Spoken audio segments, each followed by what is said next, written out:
Hello friends, welcome to my channel. এখন এই সময় আমরা প্রায় সকলেই সজনে ডাঁটা রান্না করে থাকি। আজকে আমিও করেছি, সেটাই শেয়ার করলাম। এই রান্নার জন্য আমি নিয়েছি 2টো আলু, 2টো সজনে ডাঁটা আর একটা বড় সাইজের টমেটো। আর নিয়েছি 2 চামচ সাদা তিল আর 1 চামচ হলুদ সর্ষে।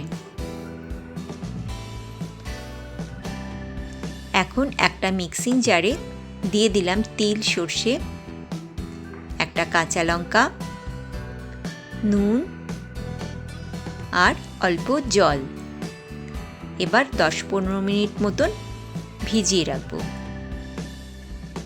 কড়াইয়ে সর্ষের তেল গরম হয়ে যাওয়ার পর দিয়ে দিলাম কালো জিরে বা কালুঞ্জি আর একটা শুকনো লঙ্কা। কয়েক সেকেন্ড নেড়ে দিয়ে দিলাম আলুর টুকরোগুলো। এই সময় গ্যাসের ফ্লেমটা মিডিয়ামে রাখা আছে।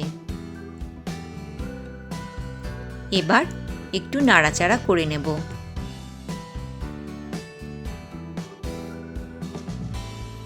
একটু নাড়াচাড়া করে দিয়ে দিলাম নুন, হলুদ গুঁড়ো,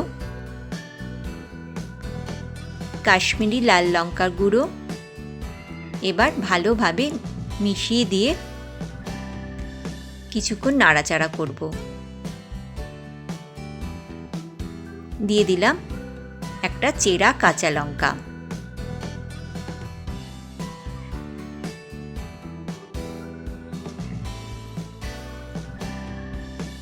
দু মিনিট মতন হয়ে গেছে। এবার দিয়ে দিলাম সজনে ডাঁটা। ভালো করে মিশিয়ে দিয়ে আলু আর সজনে ডাঁটাকে একটু ভাজা ভাজা করে নেব।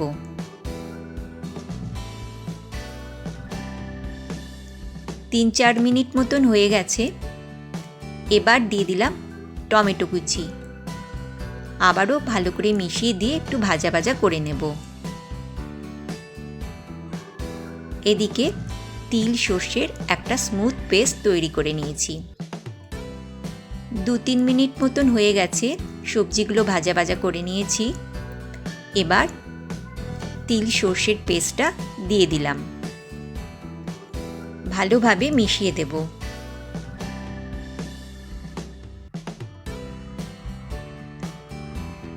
মিক্সিং জারটা ধুয়ে দিয়ে দিলাম জল।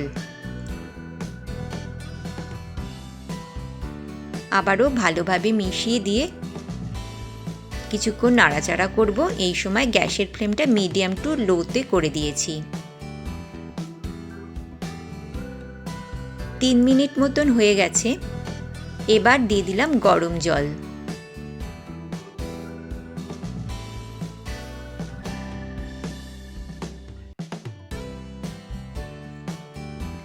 এবার দিয়ে দিলাম একটা কাঁচা লঙ্কা। এবার কিছুক্ষণের জন্য কড়াইটা ঢেকে রাখলাম।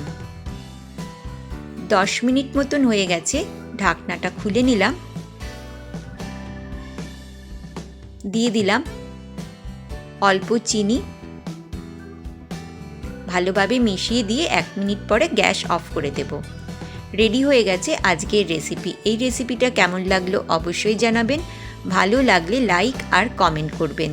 নতুন বন্ধুরা সাবস্ক্রাইব করবেন। ধন্যবাদ।